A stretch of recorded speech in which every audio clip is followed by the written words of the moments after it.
अस्सलाम वालेकुम। मुंहिंजो नालो माशूक अली आहे। सॼी सिंध में इलेक्शन जूं तयारियूं हलनि पियूं। ख़ासि तौर ते कंबर शदात कोट जी ॻाल्हि कंदासीं त कंबर शदात कोट में अॼु 25 तारीख़ आहे जनवरी जी। इलेक्शन में जेका अञा खोड़ सारा ॾींहं पियल आहिनि, पर जेके ज़ाहिरी हालात आहिनि उहे कंबर शदात कोट में मीर पीर वॾेरा बोतार इंतिहाई परेशान नज़र अचनि पिया। जनवरी जी मौसम में बि उनजा पघर निकितल आहिनि। सुबुह खां राति ताईं जेको आहे उनजी डुक डोड़ लॻी पई आहे। गॾोगॾु जेको आहे हिननि जेको हाणे नओं तरीक़ो हिकिड़ो अपनायो आहे, जेके हिन जे मुख़ालिफ़ उमेदवार आहिनि उन्हनि खे मौतमार धमकियूं ॾियणु, उन्हनि खे लॾाइण वारो सिलसिलो बि हिननि शुरू कयो आहे। ताज़ो जेको आहे त अॼु प्रेस कॉन्फ्रेंस कई आहे। कंबर जे PS 16 में आज़ाद उमेदवार आहे रांझन चांडियो। उन प्रेस कॉन्फ्रेंस करे इल्ज़ाम मढ़ियो आहे त जेको आहे PS 16 जो जेको उमेदवार आहे पाकिस्तान पीपल्स पार्टी सां तालुक़ु आहे, नवाब गैबी सरदार ख़ान चांडियो, उन जो भाउ आहे बुरहान ख़ान चांडियो। उन्हनि मौतमार धमकियूं ॾिनियूं आहिनि त तव्हां असांजे ख़िलाफ़ु जेको इलेक्शन मुहिम में जेको हिसो वरितो आहे या इलेक्शन मुहिम हलाए रहिया आहियो उनखे फौरी तौर ते ख़तमु कयो। तव्हां पंहिंजे सिर खां साम्हूं लाहे ऐं जेको तव्हां पंहिंजी जान बि गवाए सघो था। उन जेको आहे त आला इंतिज़ामिया खां इलेक्शन कमीशन खां मुतालबो कयो आहे त जेको आहे त मुंहिंजे इन वाक़े जो नोटिस वठी जेको आहे उनखां पुछाणो कयो वञे। न सिर्फ़ु एतिरी ॻाल्हि आहे, उनखां अलावा जेको आहे उन सां मिलंदड़ जुलंदड़ जेको ॿियो वाक़ियो आहे, जेको PS 14 जो जेको उमेदवार आहे पाकिस्तान पीपल्स पार्टी जो मीर नादर ख़ान मक्सी, उन जे हवाले सां जेको आहे 2 ॾींहं अॻु में हिते जेको आहे त तहरीक लबैक पाकिस्तान जो उमेदवार आहे महबूब अली बुरोही, उनखे जेको आहे त ॻोठ जे वॾेरे इहो जेको आहे चई करे पंहिंजे ॻोठ मां जेको लॾाए कढियो आहे त तूं मीर साहब जे मुख़ालिफ़ उमेदवार बीठो आहीं, सो हितां मुंहिंजे ॻोठ मां टपड़ खणी वञ। न खणी वञण जी सूरत में तोखे जेको आहे त पंहिंजो सिर बि गंवाइणो पवंदो।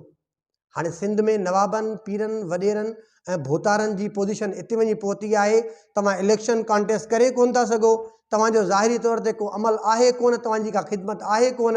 हाणे जेको तव्हांजे साम्हूं जेको आहे इलेक्शन विढ़े थो, तव्हां उनखे या त मौतमार धमकियूं ॾियो या उनखे जेको आहे त इहो चई करे उनखां ॻोठ मां खणायो, टपड़ खणायो, उनखे जेको आहे ब्लैकमेल कयो, उनखे जेको आहे हरासां कयो, या उनखे तव्हां जेको आहे कहिड़े बि तरीक़े सां हिसाए करे उनखे ज़ेर कयो।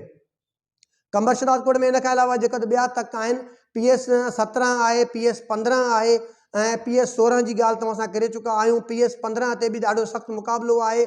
उते बि निसार अहमद खोड़ो जेको लाड़काणे मां जेको आहे शिकस्त याब थियण खां बाद में हाणे कंबर जो रुख जंहिं कयो आहे, कंबर में उन जे लाइ को बि हिते ग्राउंड न पियो ठहे।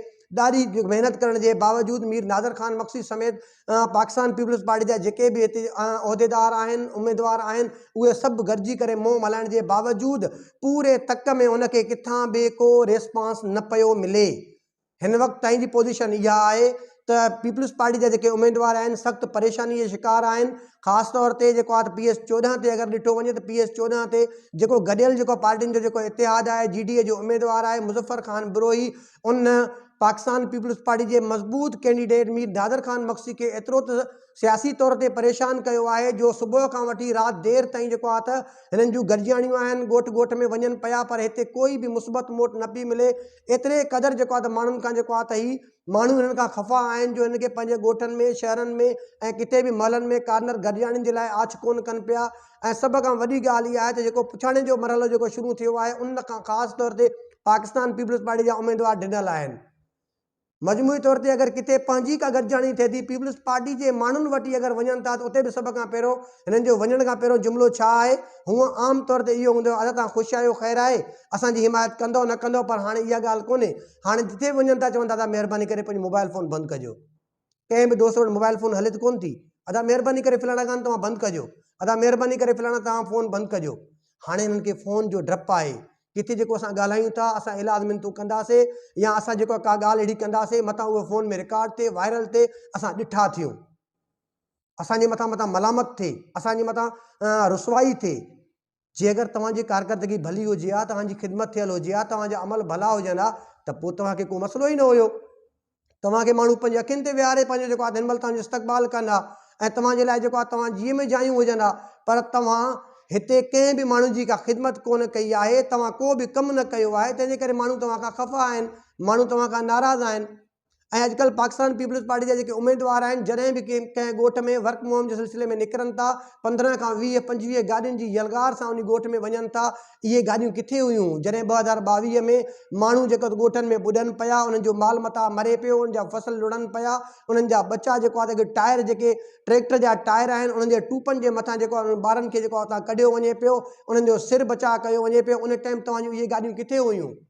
तव्हां उन्ही पंहिंजे तक जे माण्हुनि खे बचाइण खां वधीक तरजीह तव्हां इन्ही पंहिंजे गाॾियुनि खे ॾिनी हुई त मतां मुंहिंजियूं गाॾियूं लुड़ी वञनि, मतां मुंहिंजियूं गाॾियूं ॿुॾी वञनि, ख़राबु थियनि। तव्हां पंहिंजियूं गाॾियूं सभ खां पहिरियों उन्हनि माण्हुनि खे कढण जे बदिरां महफ़ूज़ हंधनि ॾांहुं मोकिलियूं, जेके अॼु तव्हां जेके यलगार करे 20 खां 25 30 गाॾियुनि जे काफ़िले जी सूरत में ॻोठनि में वञी माण्हुनि जे मथां ज़हनी तौर ते दबदबो कयो था। माण्हू तव्हांजी गाॾियुनि खे ॾिसी तव्हांखे वोट कोन कंदा, माण्हू तव्हांजी कारकर्दगी खे ॾिसी तव्हांखे वोट कंदा, जेका तव्हांजी 0/0 आहे। ऐं उन खां अलावा जेके हिननि जा जेके ॾिहाड़ी ते रखियल जेके चमचा आहिनि, जेके हिननि जा वाठा आहिनि, उन्हनि जो कमु कारकर्दगी इहा आहे, भोतार जे अॻियां आहे त उनजो फ़ोटू, जे भोतार पोयां आहे उनजो फ़ोटू, ऐं शाम जो जेको फ़ोटुनि जे हिसाब सां रखियो हूंदो साईं भोतार जी तव्हांजी ॾाढी ज़बरदस्त वर्क हुई, हालांकि उनजो 0/0 आहे। मालिक खे पाण खे ख़बर आहे त मूंखे अॼु केतिरो रिस्पॉन्स मिलियो आहे। शाम जो पोस्टुनि जी हणा हूंदी आहे। तव्हांखे शर्म अचणु खपे। जेके तव्हां वाठागिरी कयो था, जेके तव्हां चमचागिरी कयो था, तव्हां जेके कूड़ ते मबनी जेके उन्हनि माण्हुनि जी ख़ुशामद कयो था, छा तव्हांजा बचा दरबदर न हुया? छा तव्हांजा घर कोन ॿुॾा हुया? छा तव्हां मुतासिर कोन हुया?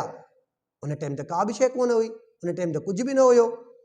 अॼु तव्हांखे हक़ इहो बणिजे थो त उन्हनि माण्हुनि जे अखियुनि में अखियूं मिलाए ॻाल्हायो त भोतार साईं, वॾा साईं, तव्हांजे लाइ लख इज़तूं आहिनि, तव्हांजे लाइ एतिराम आहे, पर जेका असां सां वेझनि थी आहे उनजो ज़िम्मेवार केरु आहे?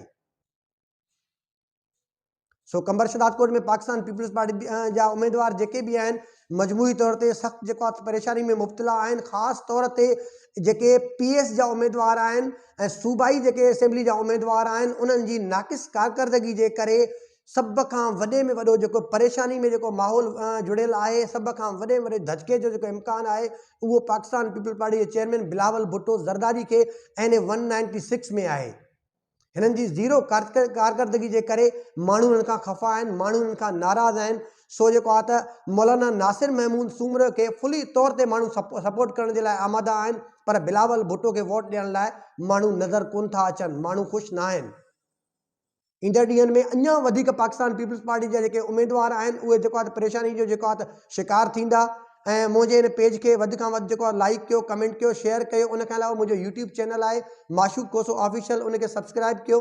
बेल आइकन जो बटन आहे उनखे दॿायो, जीअं जेको अपडेट्स आहिनि तव्हां ताईं पहुची सघनि। वरी नए प्रोग्राम ताईं पंहिंजे मेज़बान माशूक अली कोसो खे इजाज़त ॾींदा। वॾी महिरबानी।